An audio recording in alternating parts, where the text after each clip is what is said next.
చిన్న చెత్తపోతే కూడా పెడతావు కదా పశువు కూడా కనబడుతుంది. అదేంటి 2 కోటింగ్ అందుకే రాగానే చెప్పా ఇంకా అయిపోయినట్టు ఇది కూడా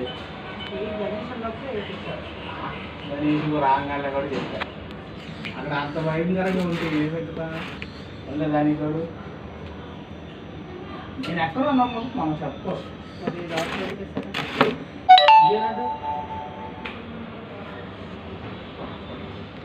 సరే ఇగో ఆ చీకట్లో కొద్దిగా ఏడ కనబడుతుందా నీ ఎక్కువ గట్టి అది గట్టిగా చెప్పు తీయ చెప్పు మాత్రం ఉంటుంది చెప్పులే దారుతాయి కాలు పట్టు ఉంటుంది.